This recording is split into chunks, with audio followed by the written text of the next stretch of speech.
नमस्कार. नमस्कार. आपलं स्वागत आहे. आयकॉन स्टील प्रस्तुत बिल्ड आयकॉन या उपक्रमामध्ये. आज आम्ही आलो सांगलीमध्ये आणि माझ्यासोबत आहेत इंजिनिअर किशोर पटवर्धन सर.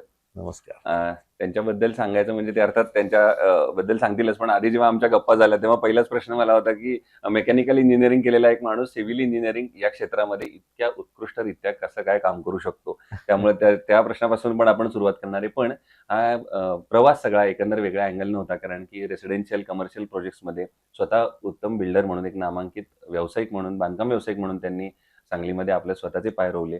हा सगळा अनुभवांचा प्रवास कसा होता? आजवर केलेले प्रोजेक्ट्स कुठले होते? त्या प्रोजेक्ट्समधल्या वेगवेगळ्या खासियत सुद्धा त्यांच्या काय होत्या? तेव्हा आलेली आव्हानं कुठली होती? अडचणी कुठल्या होत्या? आणि त्या आव्हानांवर कशी मात केलेली?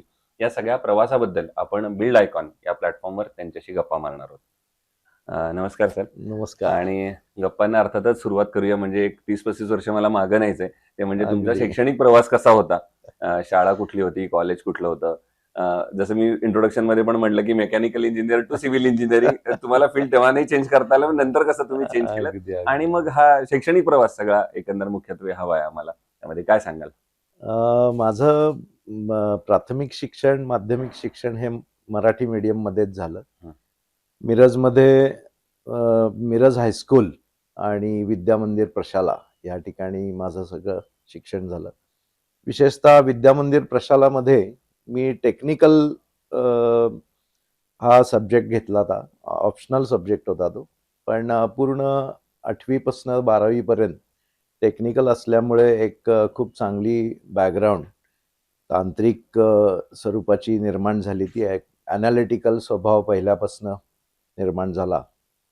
आणि मग त्यावेळेला सगळ्यात चांगली ट्रेड कोणती? तर बाबा मेकॅनिकल झालं तर बऱ्याच गोष्टी आपल्याला अचीव्ह करता येतील आणि ऑटो ॲन्सिलरी आणि काही मॅन्युफॅक्चरिंग अशा स्वरूपाचं एक त्या काळात पॅशन होतं निश्चितपणानं.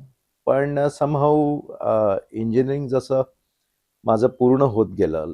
लास्ट इयरला काही घरात आमच्या घडामोडी झाल्यामुळे माझ्या वडिलांची तब्येत एकदम बिघडली त्यावेळी.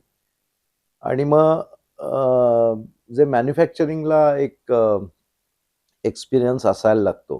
तो पर्टिक्युलरली तुम्ही मोठ्या वर्क्समध्ये पुण्यासारख्या ठिकाणी, मुंबईसारख्या ठिकाणी म्हणजे ज्या ठिकाणी मॅन्युफॅक्चरिंग मोठ्या प्रमाणावर चालतं, तिथे जाऊन तुम्हाला घ्यायला लागतं. Which was not possible for me. मला कंपल्सरी याच ठिकाणी राहायला लागलं due to his ill health. आणि मग वडिलांना सपोर्ट करायसाठी म्हणून मी मग थोडा इथेच मिरज सांगलीमध्येच थांबलो. आणि मग ऑब्व्हियसली इथे थांबल्यानंतर मग काही विचार मनात आले आणि एक चांगली डिरेक्शन मिळाली.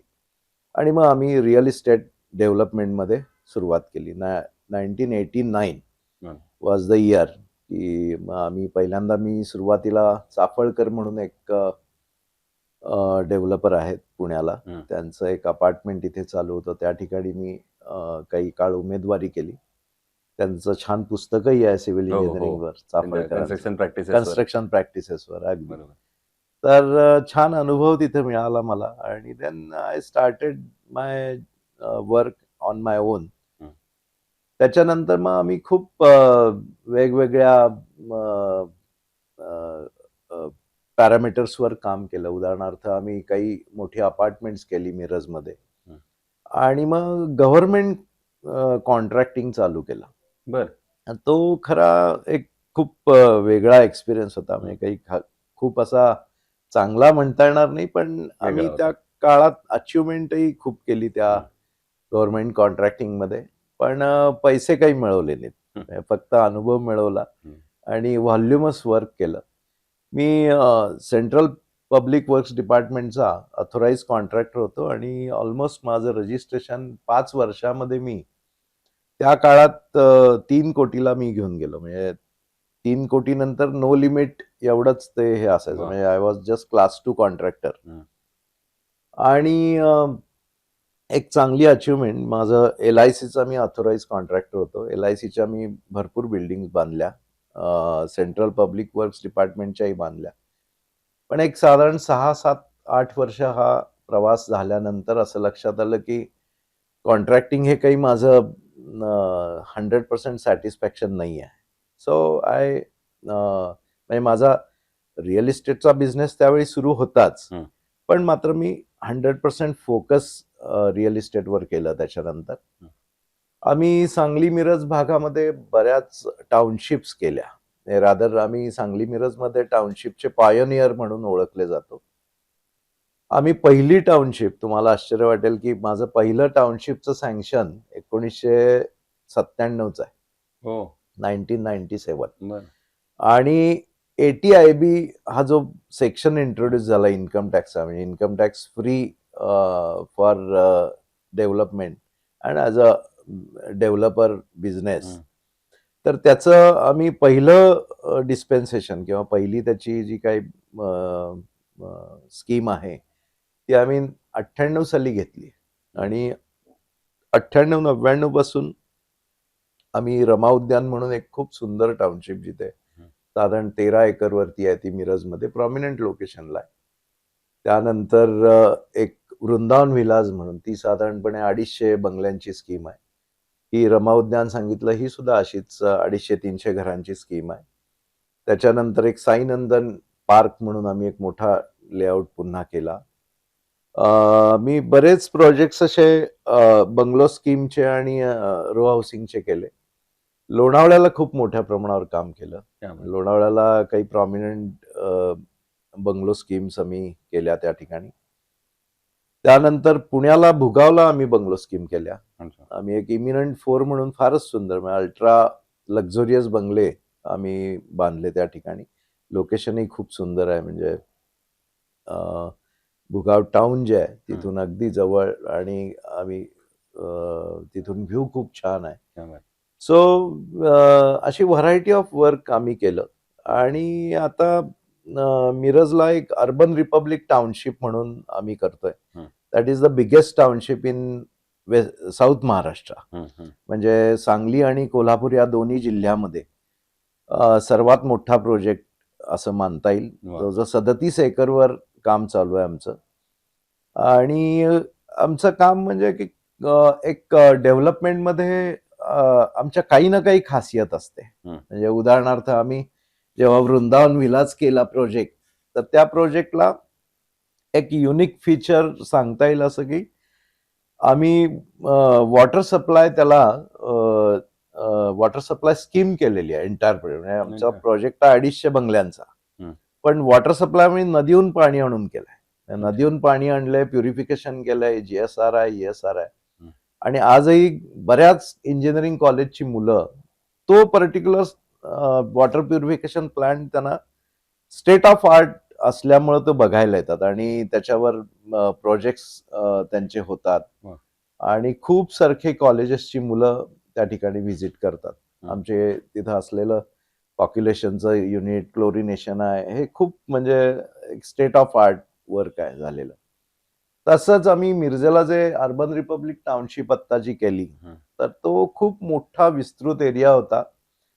आणि लँडफिल करायला लागणार होतं त्या एरियामध्ये मोठ्या प्रमाणावर. तर आम्ही काही नॉर्मल कोर्समध्ये कुठूनतरी माती मुरुम विकत आणून टाकणं हे डेव्हलपर करतात. पण आम्ही तसं न करता गव्हर्नमेंटला एक प्रपोजल दिलं, आणि मिरज ओढा म्हणून जो मिरजेचा पुरातन जलस्रोत आहे, हं. तर तो संपूर्ण 16 किलोमीटरचा मिरज ओढा आम्ही गाळमुक्त केला.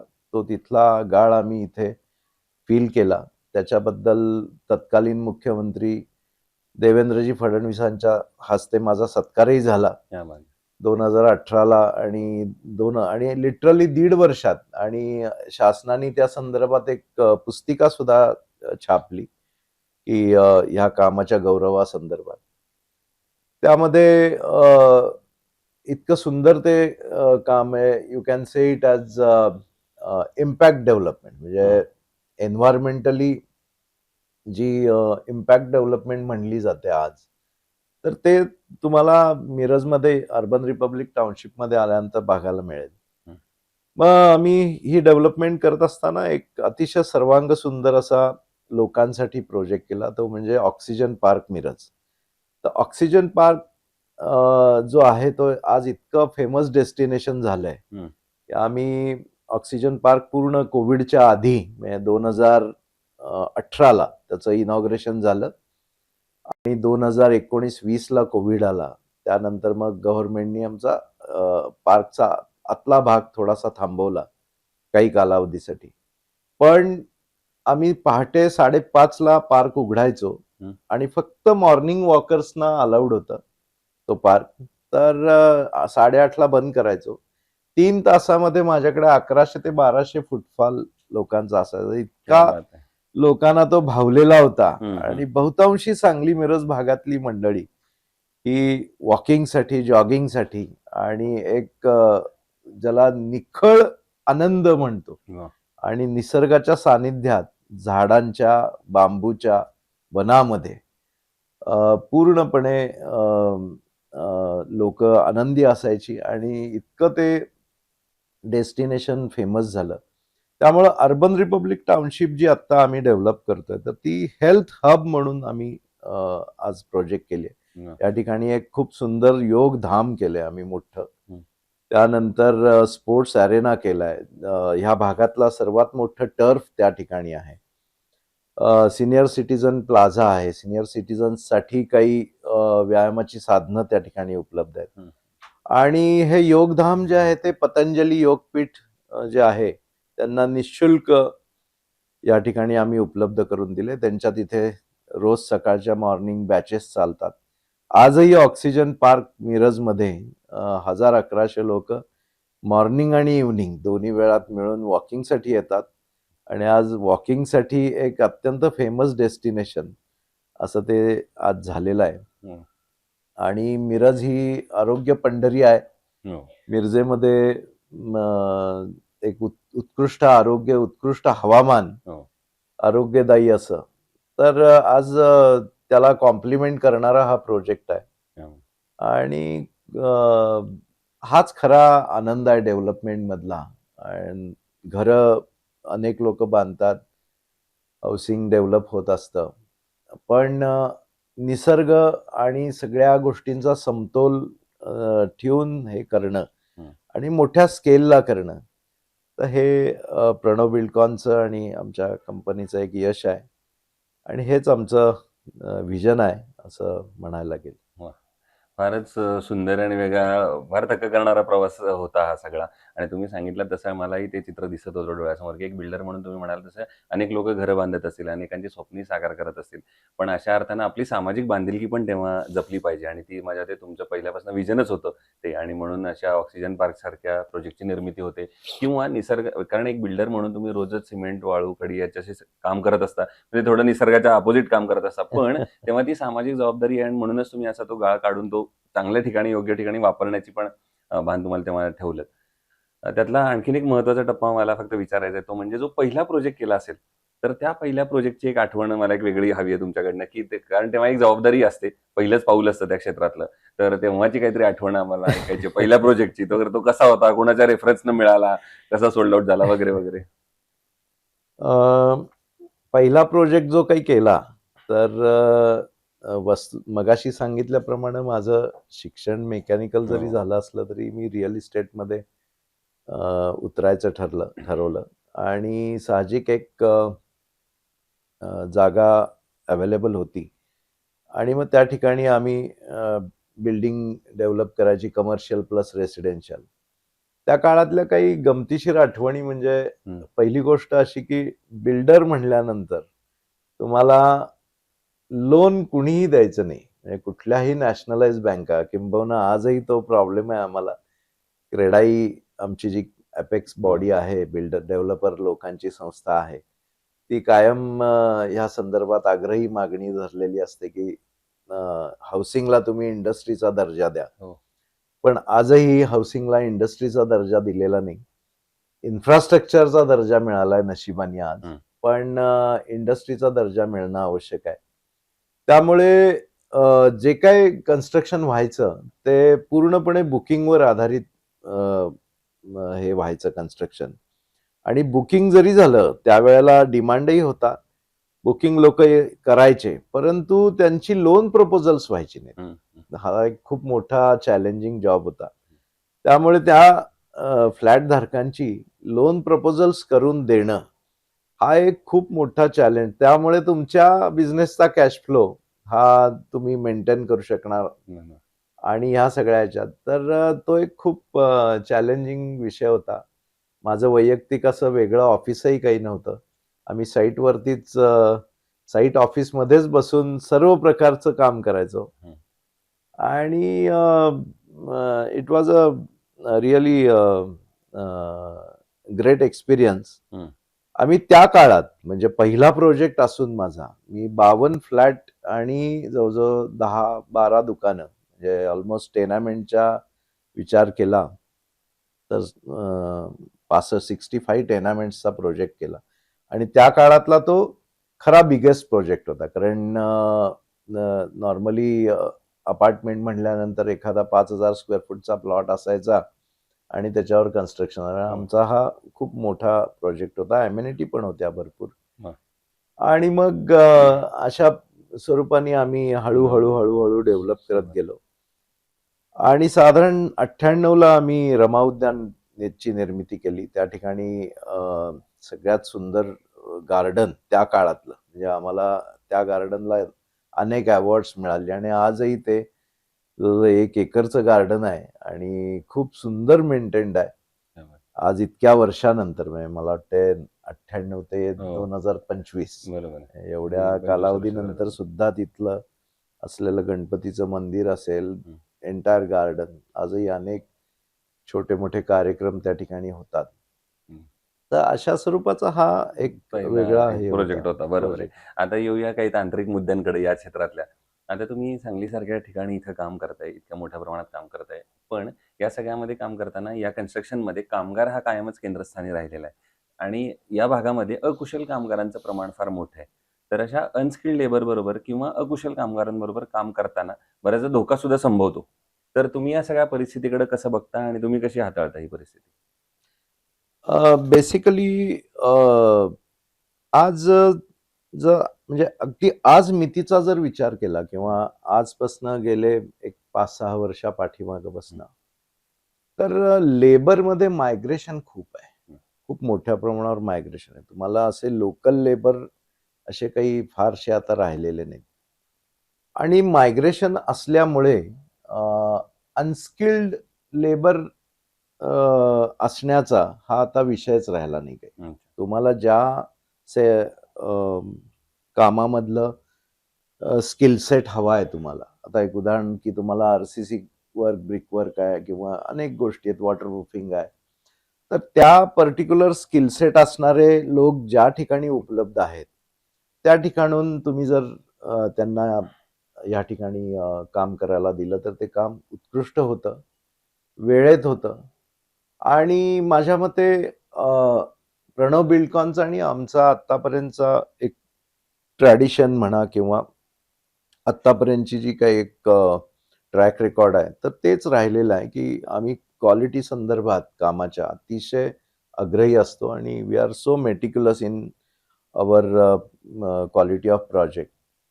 तर आमचे मॅक्झिमम जे व्हेंडर्स आहेत आज हे सगळे ठरलेले व्हेंडर्स आहेत आणि वर्षानुवर्ष माझ्याकडे काम करतात. म्हणजे माझ्याकडे स्टाफसुद्धा जवळजवळ आज 20-20 वर्ष काम करणारा स्टाफ आहे माझ्याकडे आणि तेवढेच नवीन टीम म्हणजे आता माझी मुलं सुद्धा या बिझनेसमध्ये आली. तर तेवढ्याच जोमानी नवीन टीम सुद्धा त्या जुन्या लोकांच्यावर कपल होऊन काम करते.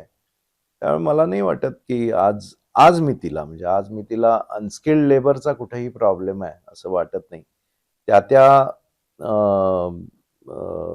फील्डमधले चांगले लोक तुम्हाला निश्चितपणे मिळतात. आणि हे केवळ शक्य आहे ओन्ली ड्यू टू मायग्रेशन. आज आर-सी-सी काम म्हणलं तर तुम्हाला सगळे बिहारी, बंगाली, यू-पी ह्या भागातले किंवा पेंटिंग वर्क जर म्हणलं तुम्ही, तर तुम्हाला सगळे यू-पी भागातले पेंटर्स मिळतात. आज स्थानिक लोकांचं काम करण्याचं जे काही आज नेचर आहे, स्थानिक अनेक लोक चांगलं काम करतात. आता प्लंबिंग आमच्याकडे खूप सुंदर करतात. बरोबर. तर अशा पद्धतीने आम्ही त्या चांगले काम करणाऱ्या लोकांना आम्ही इन्व्हॉल्व केलेलं असतं. जसं तुम्ही या क्षेत्रातला बदल मागच्या 30-35 वर्षात बघितला, तसं यातला तंत्रज्ञानातला पण बदल बघितलाय. म्हणजे मला ते कदाचित पहिलं ड्रॉइंग जाता तुम्ही सांगत होता, की हो. साइटवरच ऑफिस होतं. तर कदाचित तो अगदी पेन्सिल आणि अगदी, अगदी. कागदानं पहिलं ड्रॉइंग झालं असेल आणि आता अर्थात सॉफ्टवेअरच्या मदतीनं होत असेल. तर या तंत्रज्ञानाचा आता उपयोग या क्षेत्रात तुम्हाला कसा होतो? एक मशिनरी साइडनं आणि एक सॉफ्टवेअर साइडनं? एक खूप मोठा बदल अलीकडच्या काळात झालाय तो म्हणजे काँक्रीटमध्ये. हं. पूर्वी आम्हाला ज्यावेळी आर-सी-सी बिल्डिंग करायचो, त्यावेळी सगळं कास्ट इन सिटू म्हणजे जागेवरती आम्ही काँक्रीट तयार करायचो. मग मिक्सर मशीन असेल आणि काही लेबर असतील टीम आणि त्याच्यातून मग क्वालिटी आणि basically time required for completion of that particular cost. तर हा खूप एक मोठा इश्यू असायचा. पण आता ते अजिबात नाही आहे. म्हणजे टेक्नॉलॉजीचा एक खूप चांगलं उदाहरण तुम्हाला देता येते. हं. त्यानंतर मोठा बदल एक रिअल इस्टेट इंडस्ट्रीमध्ये झालेला. तर तुम्हाला असं लक्षात येईल, की पूर्वी हार्डली आम्ही G+3-4 बिल्डिंग्स बनवायचो. आता नॉर्मल कोर्समध्ये 7, 8, 10 मजल्याच्या बिल्डिंग असतात. आणि त्या बिल्डिंग्स बनवत असताना निश्चितपणानं तुम्हाला खूप सारख्या ऑटोमेशनची आणि मशिनरीची रिक्वायरमेंट असते. हं. आणि आज ह्या सगळ्या गोष्टी आज उपलब्ध आहेत. पर्टिक्युलरली आर-सी-सी वर्कसाठी लागणारा जो कालावधी आहे म्हणजे एक पूर्वीच्या काळामध्ये किती दिवसामध्ये किती स्क्वेअर फीट कन्स्ट्रक्शन होईल, तर त्याचा स्पीडही खूप वाढला आहे आणि तो केवळ आणि केवळ टेक्नॉलॉजीमुळं वाढलेला आहे. आज ह्याच्या पुढे जाऊन आर-सी-सी कामामध्ये तर अक्षरशः क्रांती व्हायला लागली. आता ॲल्युफार्म शटरिंग आलंय. हं. ह्या सगळ्या गोष्टी सांगलीमध्ये सुद्धा येऊ घातल्यात. आता बरोबर. नवीन जे यू-डी-सी-पी-आर बायलॉज आहेत त्यामुळे तर सांगलीची सगळी स्कायलाईनच बदलायला लागली आहे. हो. आणि उंच बिल्डिंग ह्या जशा-जशा होत जातील, हं. बल्क कन्स्ट्रक्शन एका ठिकाणी जशी होत जातील, तसे हे बदल हे निश्चितपणे तुम्हाला बघायला मिळतील. म्हणतील. बरोबर आहे. दुसरं आता तुम्ही इतक्या वेगवेगळ्या प्लॅटफॉर्मवर काम केलंय म्हणजे रेसिडेन्शियल बंगलोजवर पण, विलाज असतील, इंडिपेंडंट स्कीम तुम्ही ज्या स्वतः केलेल्या आहेत. अशा सगळ्या वेळेला तर प्रत्येक ग्राहकाचं बजेट वेगवेगळं असतं आणि पण एक इंजिनिअर म्हणून किंवा एक बिल्डर म्हणून तर तुम्हाला कायम दर्जेदार घरं देणं हे कायमच तुम्हाला वाटत असतं. तर अशा वेळेला ते बजेट आणि दर्जा किंवा क्वालिटी याचा समतोल तुम्ही कसा करता दरवेळेला? बेसिकली घरांच्या किमती ज्या आहेत त्या लोकेशनवर अवलंबून राहतात. हं. बेसिकली तुम्ही जर अफोर्डेबल हाउसिंग करायचं असेल, तर तुम्हाला निश्चितपणे थोडं आउटस्कट्सला तुमची जागा घेऊन त्या ठिकाणी डेव्हलप करायला लागतं आणि जिथे लँड कॉस्ट कमी आहे, हं. जिथे अफोर्डेबल थोडी स्पेसिफिकेशनही त्या पद्धतीची ठेवायला लागतात. त्यामुळे आम्ही अफोर्डेबलमध्ये सुद्धा करतो. म्हणजे आम्ही मग अगदी 1 बी-एच-के, 2 बी-एच-के पासून ते अतिशय सुपर लक्झरियस बंगलोपर्यंत हो. म्हणजे जसं मी मगाशी आता भुगावचं मुळगावचं उदाहरण उदाहरण दिलं. सांगितलं, की होय. 4-4 कोटीला एक बंगला तिथे आम्ही सेल केला. पण आज आम्ही 2 बी-एच-के फ्लॅट सुद्धा हं. 30 लाखामध्ये आम्ही बनवतोय सांगलीसारख्या ठिकाणी अत्यंत अफोर्डेबल आणि सर्व अमेनिटी असलेलं. हं. म्हणजे हे पण त्यात महत्वाचं आहे, बरोबर. की कॉमन अमेनिटीज इतक्या दिल्यात आम्ही त्याच्यामध्ये. तर हे सगळं डिपेंड करतं तुम्ही कसं डिझाइन करता, तुम्ही मग स्पेसिफिकेशन काय ठरवा आणि सर्वात महत्त्वाचा भाग लोकेशन कोणतं आहे तुमचं. बरोबर. या सगळ्यापेक्षा आता एक पुढचा प्रश्न सगळ्यात वेगळा आहे. ते म्हणजे तुम्ही जसं हे क्षेत्र इतके वर्षापासून बघताय, गृहनिर्मिती या क्षेत्रामध्ये इतकं काम करताय. त्याचप्रमाणे तुम्ही सांगली जिल्ह्याचा एक प्रवास बघितलेला आहे इतक्या सगळ्या वर्षांमध्ये. तर एक इंजिनिअर म्हणून आणि एक बिल्डर म्हणून मला कायम असं वाटतं, की त्या राजकारणी आणि बिल्डर या दोनच लोकांना माहीत असतं, की जिल्ह्याचा विकास आता कुठल्या बाजूला आणि कसा होणार आहे. म्हणून हा प्रश्न तुमच्यासाठी आहे, की सांगली जिल्ह्याच्या विकासाचं व्हिजन असं जर विचारलं, तर तुमच्या डोळ्यासमोर कुठले मुद्दे येतात किंवा कुठली क्षेत्र येतात? ज्या क्षेत्रांवर, सेक्टरवर आता काम झालं पाहिजे असं तुम्हाला वाटतं, की जे पुढच्या 10-15 वर्षात फार महत्वाचं आहे? हा मात्र प्रश्न तुम्ही खूप चांगला विचारलाय आणि अप्रोप्रिएट प्रश्न आहे हा. हो. बेसिकली मी स्वतः मिरजेच्या आणि सांगलीच्या संस्थानिकांच्या फॅमिलीपैकी आहे. हो. सांगलीची स्थापना ज्यांनी केली, चिंतामणराव पहिले, तर ते आमच्या मिरज किल्ल्यामध्ये होते. राहायला आणि आमचं एकच घर म्हणजे थोडक्यात. तर ज्यावेळी चिंतामणरावांनी सांगली वसवण्याचा विचार केला, तर म्हणजे तुम्हाला आश्चर्य वाटेल, हां. की थोडं मी मागच्या इतिहासाकडे इतिहासात. तुम्हाला हो. घेऊन जातो, की हरिपूर हे गाव सुद्धा माझ्याच पूर्वजांनी वसवलं. अच्छा. गोविंद हरी म्हणून अच्छा. जे पेशव्यांचे सरदार होते. तर त्यांनी वडिलांच्या नावाने हरिपूर गाव नाव वसवलं दिलं. आणि सांगली गाव चिंतामणरावनी. तर हरिपूरची लोकसंख्या 3600 होती आणि हो. सांगलीची लोकसंख्या 600 होती. अच्छा, म्हणजे हरिपूर जास्त मोठं होतं सांगलीपेक्षा हरिपूर असं. जास्त मोठं हो. होतं आणि चिंतामणराव हे खूप विचारात होते, की बाबा कुठे एक्झॅक्टली राजधानी निर्माण करायची. हं. आज सांगलीला जे पूर येतायत, हो. तर सखल भाग आहेच. काळी माती हा एक मोठा प्रॉब्लेम आहे. पाया खूप खोल आहे सांगलीमध्ये सगळीकडे, हा एक प्रॉब्लेम आहे. तर तो काळ अ, त्या काळापासनं म्हणजे माझा एक अभ्यास किंवा हं. माझ्याकडे असलेले काही कागदपत्र जुने, हो. काही पुस्तकं माझ्याकडे घरी असलेली, ट्रॅडिशनल आमच्या काही गोष्टी. तर तो जर सगळा विचार जर केला, तर आज सांगलीची तुम्ही जर बघितलीत, हं. तर सगळी डेव्हलपमेंट ही पूर्व दिशेला होताना दिसतीये तुम्हाला. अच्छा. आणि दुसरा भाग सुद्धा एक महत्त्वाचा तुम्हाला सांगायचा, की अगदी जुन्या रिजिमपासनं जे आपण सांगत आलो, अगदी अलीकडचा काळ म्हणजे स्वातंत्र्य प्राप्तीच्या वेळचा काळ जर घेतला, तर तुम्ही 1940 सालची सांगली, मिरज आणि ह्या सगळ्या भागाची लोकसंख्या धरली, तर हं. ती पुण्याच्या इक्विव्हॅलंट होती. म्हणजे अच्छा. तुम्हाला एक आश्चर्य वाटेल, की पुण्यामध्ये ज्यावेळेला शैक्षणिक संस्था निर्माण झाल्या, हं. उदाहरणार्थ डेक्कन एज्युकेशन सोसायटी जी लोकमान्य टिळकांनी हो. स्थापन केली.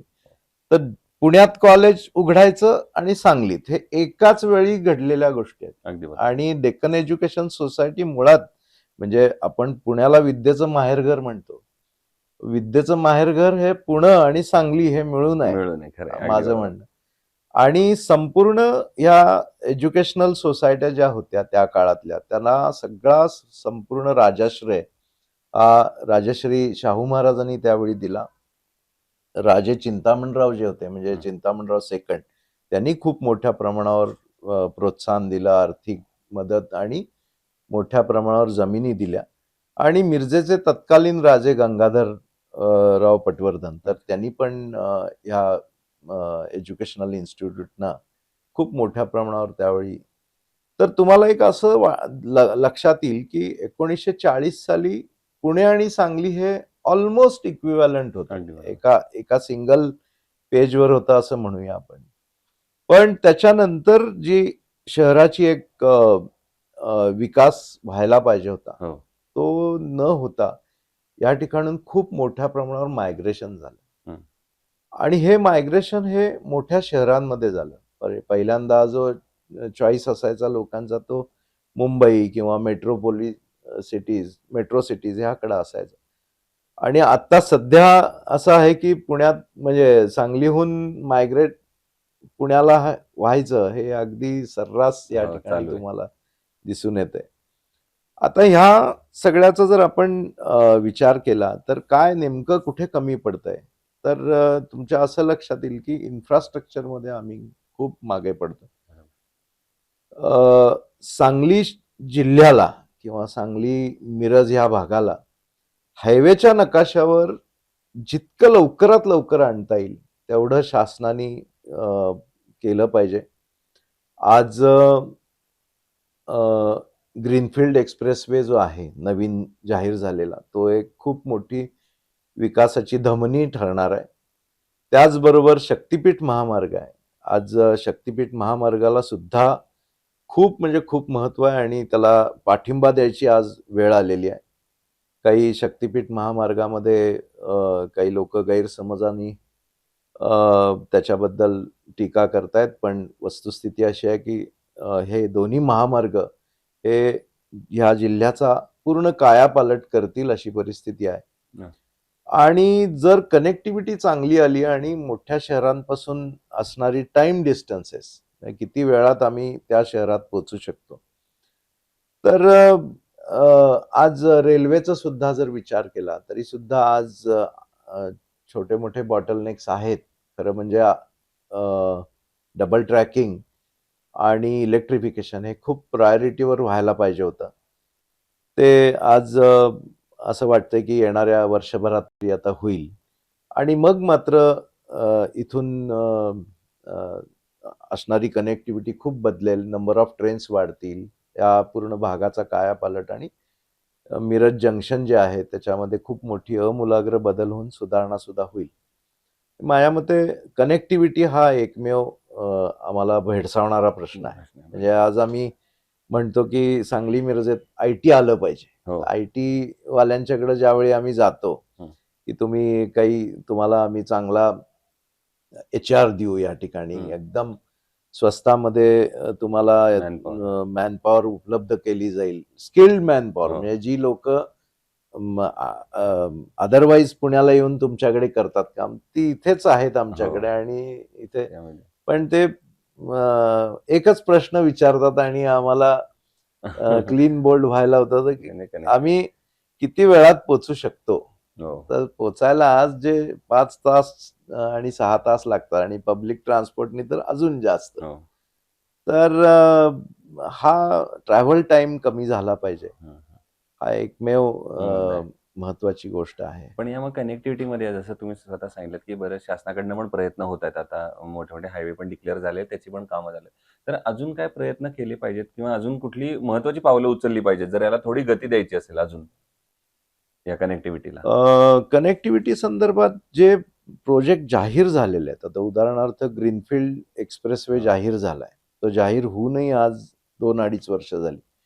तर तो जितक्या गतीनं करता येईल, तेवढ्या गतीनं आज केला गेला पाहिजे असं माझं मत आहे. त्याच्यामध्ये मग जे काय त्याच्या रिक्वायर्ड गोष्टी आहेत, कॉन्ट्रॅक्ट्स असाइनमेंट असेल, लँड ॲक्विजिशन असेल किंवा आणखी ज्या गोष्टी रिक्वायर्ड आहेत आणि एक काहीतरी डिलिव्हरी किंवा एक कंप्लीशन ची एक शेड्यूल तयार केलं पाहिजे लवकरात लवकर किंवा ह्या वर्षामध्ये आपल्याला हा प्रोजेक्ट पूर्ण करायचा आहे.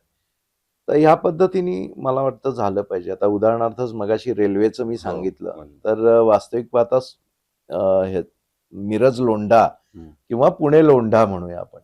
तर त्याचं डबल ट्रॅकिंग आणि इलेक्ट्रिफिकेशन हे खरंच सुरेश प्रभूंचं स्वप्न होतं. हो. म्हणजे सुरेश प्रभूंनी जेव्हा रेल्वे मंत्रालय हाती घेतलं, त्यावेळी त्यांना विचारण्यात आलं, की तुमच्या प्रायोरिटीज काय आहेत? तर त्या पहिल्या ज्या 10 प्रायोरिटी त्यांनी दिल्यात, त्यापैकी हे एक आहे. आज जवळ-जवळ 12वं वर्ष, 11वं वर्ष आहे माझ्या हो. मते. पण 11 वर्षात अजून आपण काम 100% पूर्ण करू शकलो नाही. हा एक खरं म्हणजे एक विचार करण्यासारखी गोष्ट आहे.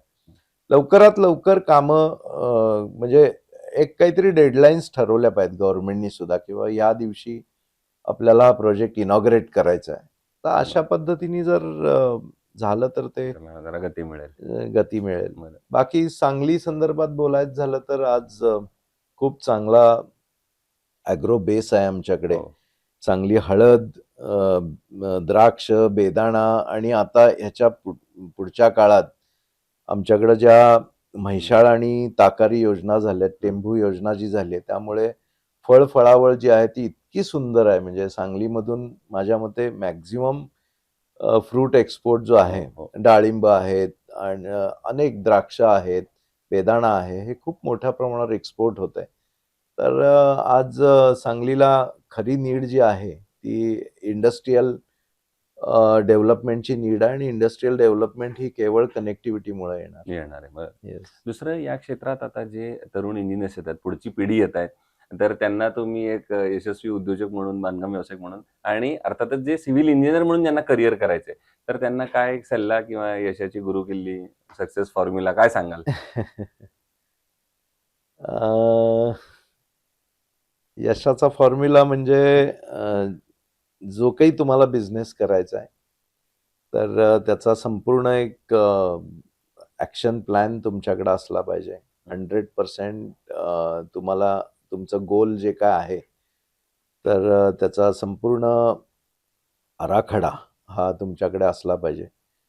तुमची डिलिव्हरी त्याच्या संदर्भातली जी आहे, that also should be well thought of 100% आपण त्याचं बिझनेस सायकल जी आहे ती हम्म. किती दिवसात पूर्ण करू शकू काय. आज लकीली नव्या बिझनेसमॅनना फायनान्स हा फार मोठा प्रॉब्लेम नाही. हम्म. बँका सुद्धा खूप मोठ्या प्रमाणावर फायनान्स देतात. त्यानंतर बरेचसे इन्व्हेस्टर्स आहेत की ते फंडिंग करतात. तुम्ही ह्याच्यामध्ये जाऊ शकता, म्हणजे इनिशियल कॅपिटल रेजमध्ये जाऊ शकता आणि खूप चांगलं आज वातावरण आहे. तसं बघायला गेलं तर इंडिया म्हणजे आपली जो भारत देश आहे हीच आत्ता खरं आज एक म्हणजे ग्रोथ स्टोरी आहे हो. आणि निश्चितपणानं खूप चांगलं फ्युचर आहे हा. आपल्या देशालाही आणि देशातल्या तरुणांनाही.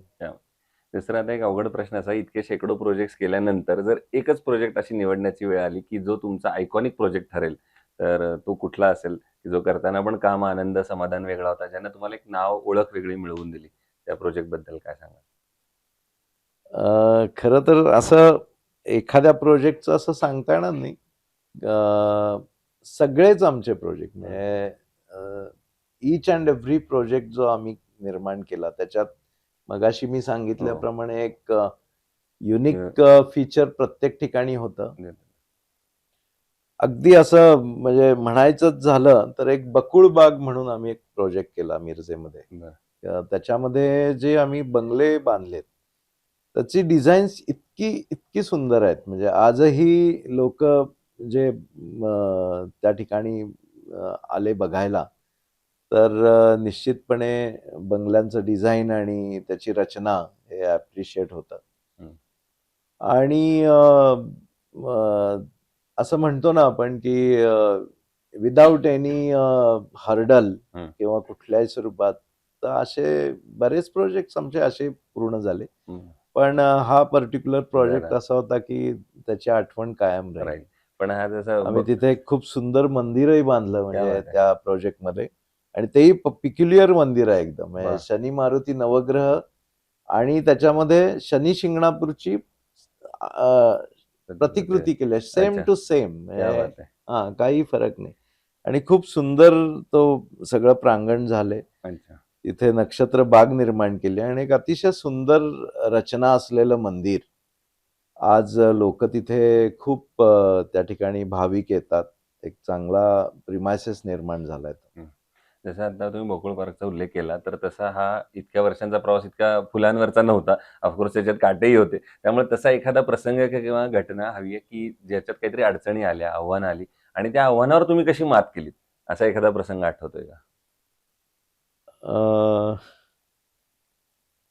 खरं म्हणजे ॲज अ डेव्हलपर असे रोजच आव्हानं येत असतात, बरोबर. किंवा मी म्हणेन की त्या आव्हानावर तुम्ही इतक्या सहजतेनं मात केलीत की तुम्हाला आता अशी विशेष आव्हानं आता आठवायची गरज नाही, असं मी म्हणेन. काय लँड डेव्हलपमेंट करत असताना काही ना काही गोष्टी घडतात, म्हणजे अगदी निश्चितपणे असतात गोष्टी. आता मगाशी जसं तुम्हाला म्हणलं की आम्ही जे गव्हर्नमेंटला जो प्रस्ताव दिलेला होता मिरज ओढ्यासंदर्भात, तर त्यामध्येच काही अधिकारी पातळीवरती लोक असतात की त्यांचे व्हेस्टेड इंटरेस्ट आणि त्या व्हेस्टेड इंटरेस्ट मधनं घेतल्या जाणाऱ्या ऍक्शन्स. तर त्यावेळी असा एक खूप विचित्र प्रसंग, म्हणजे माझ्या हातात परवानगी असूनही विनाकारण मला लीगल नोटिसेस दिल्या गेल्या, गोवलं गेलं त्या प्रकरणात. आणि जेव्हा खरी वस्तुस्थिती निदर्शनाला आली त्यावेळी असं झालं की अरे, हे जे काही काम चालू आहे हे अतिशय चांगलं काम चालू आहे. आणि मग त्याचा पुढे मुख्यमंत्र्यांच्या हस्ते गौरवही झाला आणि एक शासनाने त्याच्या संदर्भातली एक पुस्तिका पण काढली. पण असे प्रसंग येतात आयुष्यात आणि ते आपण फार त्याच्याबद्दल विचार करता येत नाही. बरोबर. किंवा असं जुनी म्हण आपल्याकडे आहे, की काय म्हणतात, चांगल्या फळांचं जे झाड असतं त्याला लोक दगड मारतातच. असं अगदी, एका अगदी, अर्थाने पण म्हणूया, पण अगदी, अशा याच्यातनच माणूस शिकत असतो. आणि दुसरा अगदी, प्रश्न असा अगदी. आहे, कन्स्ट्रक्शन मध्ये स्टील हा अतिशय महत्वाचा भाग आहे किंवा त्या कन्स्ट्रक्शनचा आत्मा आहे. तर स्टील निवडताना तुम्ही काय पॅरामीटर्स बघता आणि मग ठरवता, की हे स्टील चांगलं आहे किंवा हे आपण क- वापरलं पाहिजे? अगदी योग्य व्यक्तीला प्रश्न विचारलाय हो, तुम्ही. मी बेसिकली आधी बीई मेकॅनिकल आहे हो. आणि युनिव्हर्सिटी रँकर आहे. क्या बात आहे. आणि सगळ्यात गंमत म्हणजे मेटालर्जी हा माझा एक आवडीचा सब्जेक्ट होता. अरे वा. म्हणजे तर धन्यवाद. त्या आवडीच्या सब्जेक्ट मधलाच हा हा प्रश्न आहे, कारण त्यातले अ, टेक्निकल कॉम्पोजिशन विषय तुम्हाला सगळीच माहिती असल्यामुळं आहे. होय. तर आयकॉन स्टील हे खरंच एक अतिशय चांगला ब्रँड आहे. हम्म. मुख्य म्हणजे क्वालिटी मटेरियल तुम्ही लोक सप्लाय करता हम्म, हम्म. आणि अत्यंत चांगला अनुभव मला आहे. हम्म. अ, तसं बघायला गेलं तर स्टीलच्या बिझनेसमध्ये गेल्या 8-10 वर्षामध्ये खूप अ, अ, स्थित्यंतरं झाली. म्हणजे खूप मोठ्या प्रमाणावरती एकतर रेट राईजही झाला हम्म. आणि रेट राईज बरोबर क्वालिटी संदर्भातही लोकांनी खूप अपग्रेडेशन केलं. आणि आज त्याचा जर विचार केला तर अत्यंत चांगल्या क्वालिटीचं स्टील आयकॉन कंपनी देते आहे. तुमचे ब्रँड अँबॅसिडरही खूप होय. जगप्रसिद्ध आणि एकदम बॉलिवूडचे आयकॉन शहेनशाह असं म्हणजे म्हणू. आयकॉन स्टीलचे ब्रँड अँबॅसिडर आयकॉनिकच आहेत होय, होय. असं म्हणायला लागेल. आणि प्रश्नच नाही की आम्ही वैयक्तिकरित्या वापरतो. हम्म. आम्ही कंटिन्युअस टेस्टही करत असतो अधेमध्ये. त्या सगळ्या टेस्ट रिझल्टला खरं उतरणारं जे स्टील आहे ते Right. आयकॉन आहे. आणि आम्हाला सप्लाय साईडलाही काही प्रॉब्लेम नाही. म्हणजे लिटरली आमची ऑर्डर ही विदिन नो टाईम कंप्लाय होत असते. हम्म. कंपनीकडून खूप चांगलं सहकार्य आहे निश्चित. क्या येस. तो हे होते engineer, builder, developer Kishore Patwardhan sir, असं मी म्हणेन. आणि इतक्या वर्षांचा प्रवास होता, जसं मी सुरुवातीला म्हणलं, तर तो काही मिनिटात मांडणं फार अवघड आहे. पण त्यांनी इतिहासापासून इतिहासामधले काही दाखले दिले, काही उदाहरणं दिली, आणि आतापर्यंत म्हणजे भूतकाळ, मग वर्तमान आणि येणाऱ्या भविष्यकाळात जे तो तरुण जे या क्षेत्रात येत आहेत त्यांच्यासाठी पण हा महत्त्वपूर्ण सल्ला होता, की या क्षेत्रामध्ये अमर्याद संधी आहेत. एखादा माणूस जेव्हा कष्ट मेहनत करत असतो, आणि हे त्याचं जिवंत उदाहरण माझ्या शेजारी बसले, की खरंच तुम्ही जर प्रामाणिकपणे कष्ट केलेत, आणि सगळ्यात महत्त्वाचं, फक्त पैशाच्या मागे, कारण पैसा तर येणारच आहे या फील्डमध्ये, पण आपलं सामाजिक उत्तरदायित्व, सामाजिक ऋणानुबंध सुद्धा सगळ्यात महत्त्वाचे. ते सगळे जपत तुम्ही इतके उत्कृष्ट काम केलेलं आहे. सुद्धा भविष्यात सुद्धा असेच आयकॉनिक प्रोजेक्टची निर्मिती तुमच्या हातून हो, याच आयकॉन स्टीलतर्फे मनःपूर्वक शुभेच्छा. Thank you so much. थँक्यू.